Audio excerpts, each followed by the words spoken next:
वो घबराहट में है और इस तरह की योजना का वो नकल करेंगे, कोई और नाम दे करके निश्चित रूप से करेंगे। ये खुश भी हुए, नकल भी किए तो ये 1100 रुपया किए हैं। 11,500 करोड़ राशि आवंटित हुई है पिछले आम बजट में। यहाँ के युवा नौजवान साथी हैं और मेरा मानना है ये ताकत हमेशा भारी पड़ेगा धन बल के ताकत। नमस्कार, आप देख रहे हैं MK न्यूज इंडिया और मैं हूं आपके साथ इमरान खान। अभी हमारे साथ बात करने के लिए तैयार है राजद के कद्दावर नेता बैजनाथ मेहता जी। सर, आप लगातार छातापुर विधानसभा में जनसंपर्क चला रहे हैं और आपने जो आपकी जो सरकार बनेगी आगे, आपने साल भर पहले से ही मैनिफेस्टो जारी कर दिया गया। क्या लोग चुनाव जब नजदीक आते हैं तब जो है मैनिफेस्टो जारी करते हैं, लेकिन आप साल भर पहले से ही मैनिफेस्टो जारी कर दिया, क्या वजह है इसका? देखिए, हमारी नीयत साफ है, हमें जनता के लिए कुछ करना है तो हमने निर्णय ले लिया हमें यह करना है। जनता परेशान है और जो 3-4 योजना हमने चलाने की बात की है, माई बहन मान योजना, नारी सशक्तिकरण की बात दूसरी पार्टी भी कर रहे हैं, लेकिन किस रूप में आप नारी सशक्त कर रहे हैं? तो हम लोगों ने बिहार की स्थिति को देखकर, गरीबों की स्थिति को देखकर, नारी को मजबूत करने के लिए, उन्हें स्वावलंबी बनाने के लिए हर एक महिला के खाते में 2500 रुपया देने का हम लोगों ने योजना बनाई है। मैनिफेस्टो में ये बात है और निश्चित रूप से जो विरोधी पार्टी जो अभी सरकार में है वो घबराहट में है और इस तरह की योजना का वो नकल करेंगे, कोई और नाम दे करके निश्चित रूप से करेंगे। विपक्ष हमेशा से ही जो है 400 रुपया जो पेंशन दी जा रही थी, वृद्धा पेंशन, विकलांग पेंशन जो दिया जा रहा था, जिसको लेकर के अब जो है बिहार सरकार में अब 400 की जगह 1100 रुपया कर दिया गया। इसको किस तरह से देख रहे हैं?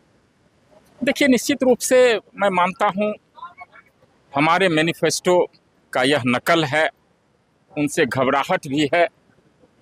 ये बड़ी लंबित मांग थी और ये 400 रुपया जो मानदेय मासिक मिलता था वृद्धा पेंशन के रूप में, मेरा मानना है यह कम से कम 1500 तो होना ही चाहिए था। ये खुश भी हुए, नकल भी किए तो ये 1100 रुपया किए हैं, जबकि कई दूसरे प्रदेश में ये राशि 1500, 1800, 2200 है। क्या इसको चुनाव से पहले लॉलीपॉप दिखाने जैसी बात? ये चुनावी लॉलीपॉप ही है, जनता को अपने तरफ आकर्षित करने का एक तरीका है, लेकिन जनता समझ चुकी है ये जनता के हितैषी नहीं है, ये जनता के दुख दर्द में साथ नहीं है। यह तो केवल चुनावी एक तरह से आप कह सकते हैं लॉलीपॉप दिखाना है। लगातार आप जनसंपर्क कर रहे हैं, पब्लिक से जुड़ रहे हैं सीधे तौर पर।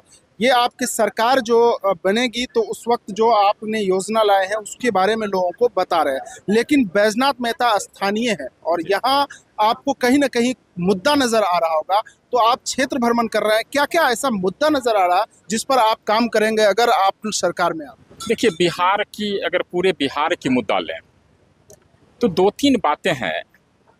पहला है पलायन रोकना, दूसरा है स्वास्थ्य व्यवस्था।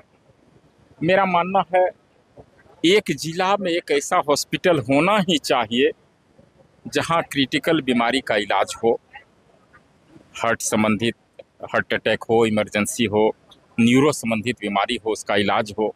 इस तरह की व्यवस्था होनी ही चाहिए। शिक्षा व्यवस्था की बात जहां तक लें तो मेरा मानना है अभी भी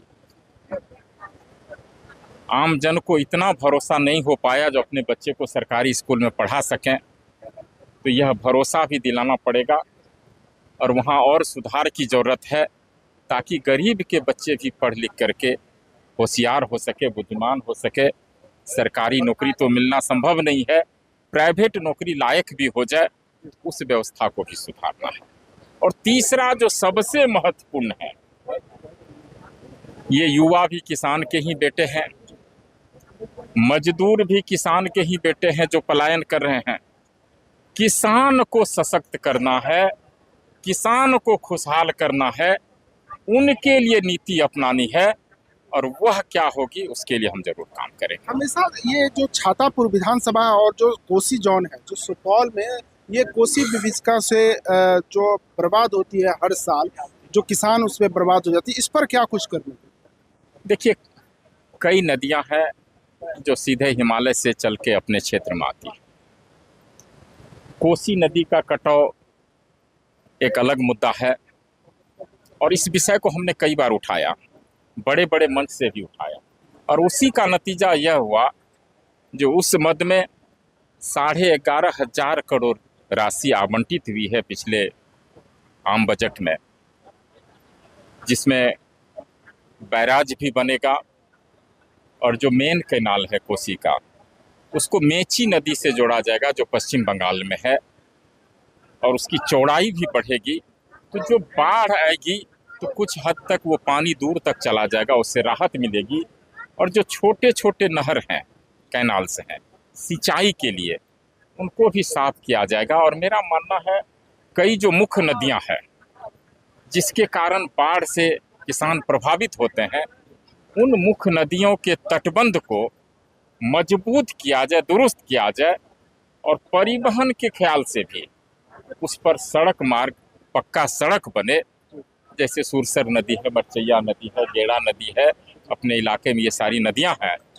तो हमें लगता है इन नदियों का तटबंध मजबूत होना चाहिए। चुनावी साल है, इसी साल जो है विधानसभा का चुनाव हो रहा है और यहाँ से जो स्थानीय विधायक है उसके अलावा जो है बिहार सरकार में मंत्री भी है, उनसे आप लोगों की टक्कर होनी है। किस पैमाने पर आप लोगों की तैयारी चल रही है? देखिए, सभी लोग अपने अपने स्तर से तैयारी कर रहे हैं।